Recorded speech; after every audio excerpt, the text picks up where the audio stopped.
नमस्कार, आप देख रहे हैं टाइम्स न्यूज और मैं हूं आपके साथ छवि। आइए नजर डालते हैं कुछ खास खबरों पर। इंदौर में काबुली चना ट्रेडर्स एसोसिएशन ने केंद्र सरकार के काबुली चने को स्टॉक सीमा के दायरे में लाने का विरोध किया। काबुली चना ट्रेडर्स एसोसिएशन ने केंद्रीय उपभोक्ता मामले के विभाग द्वारा 21 जून 2024 से काबुली चने पर लगाए गए भंडारण सीमा को हटाने का आग्रह किया। तो वहीं एसोसिएशन ने इसके लिए अनेक कारण, तर्क तथा आंकड़ेगत प्रमाण दिए। दरअसल एसोसिएशन के अनुसार काबुली चने को सरकारी तौर पर परंपरागत रूप से दलों दलहनों की श्रेणी से अलग माना जाता है। वर्ष 2021 में केंद्र सरकार ने काबुली चने को स्टॉक सीमा प्रतिबंधों से मुक्त कर दिया था।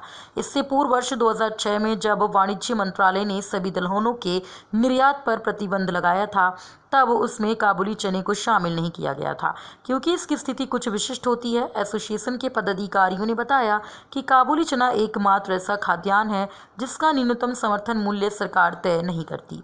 यह दलहन की श्रेणी में नहीं आता।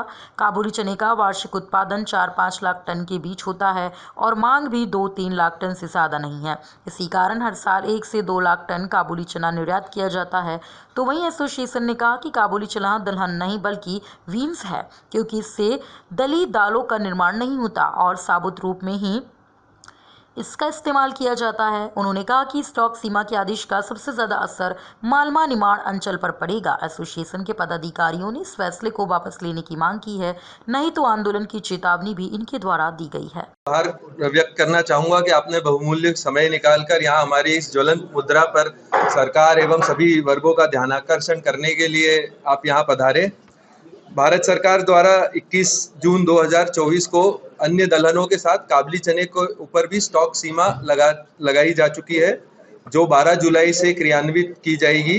तो उसी के पुरजोर विरोध हेतु यह पत्रकार वार्ता बुलाई गई है। मैं राजुल सारडा, काबुली चना ट्रेडर्स एसोसिएशन, जो कि एक रजिस्टर्ड संस्था है, काबुली चने से जुड़े हुए हर वर्ग के लोगों की एक संस्था है, उसके लिए आपका ध्यानाकर्षण करना चाहूँगा। पहली बात ये, काबुली चना की जो स्टॉक सीमा लगाई जाती है तो वो किसी फैसले के लिए कोई आंकड़े होने चाहिए। सरकार काबुली चने का कोई अलग से आंकड़े संग्रहित नहीं करती है। उनके पास न इसके उत्पादन, न ही इसकी डोमेस्टिक खपत, न ही इसके निर्यात से संबंधित कोई आंकड़े हैं। तो फिर इस डिसीजन पे सरकार किस तरह पहुंची, ये एक बहुत बड़ा सोचने वाला विषय है। दूसरी बात, ये आत्मनिर्भर फसल है। 90 के दशक में भारत देश काबुली चने का आयात करता था, जो कि जिससे विदेशी मुद्रा देश के बाहर जाती थी। मध्य प्रदेश, मालवा और निमाड़ के किसानों ने अपने खून पसीना एक करके इस काबुली चने की फसल को 5000 टन से लेके, जो कि 90 के दशक में 5000 टन थी, वो आज 5 लाख टन तक उन्होंने पहुंचा दिया है। वह तभी संभव है जब किसानों को इसका उचित मूल्य मिला हो, और किसानों ने इसे डॉलर चने के नाम से संबोधित किया है, क्योंकि इससे विदेशी डॉलर भारत देश में आता है और किसानों का इसमें रुचि है इस उपज को का और उत्पादन करने के लिए। आपके संगठन ने सरकार तक बात पहुंचाई है? हमने हर संभव प्रयास किया है। हमने माननीय कैलाश विजयवर्गीय जी, हमने माननीय कृषि मंत्री श्री शिवराज सिंह जी, हमने गोविंद सिंह राजपूत जी और मध्य प्रदेश के कृषि मंत्री कंसासा जी, उन सभी को ज्ञापन दिया है।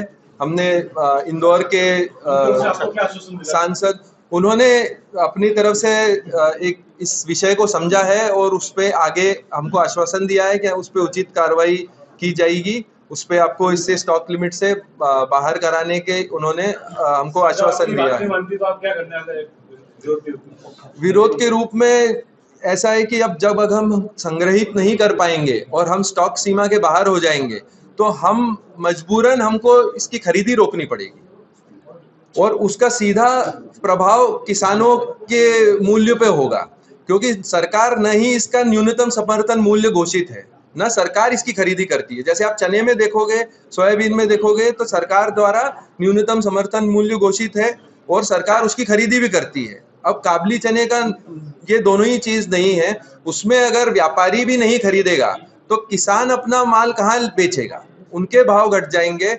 और ये बहुत ही सेंसिटिव फसल होती है, इसमें कीड़ा, घुन और ये लगने का बहुत ज्यादा भय रहता है। तो इसीलिए इसको अधिकतर जो 90% है वो कोल्ड स्टोरेज में रखा जाता है। दूसरी बात, ये जो निर्यात है, ये दैनिक जो निर्यात होता है वो अपने डोमेस्टिक सरप्लस से आता है। भारत जितना प्रोडक्शन होता है और जितनी भारत की खपत है, उसके बाद जो माल बचता है वो निर्यात हो रहा है। तो एक तरह से एक आत्मनिर्भर फसल है। और हमारे आदरणीय मुख्यमंत्री जी ने भी 3 दिन पहले किसानों से आह्वान किया कि आप आत्मनिर्भर फसल लगाएं, आत्मनिर्भर बने, जिसपे सरकार के न्यूनतम समर्थन मूल्य और खरीदी नहीं करनी पड़े। तो सरकार आपकी बात नहीं मानती तो आप कैसा विरोध करेंगे? आपकी मांगे क्या है?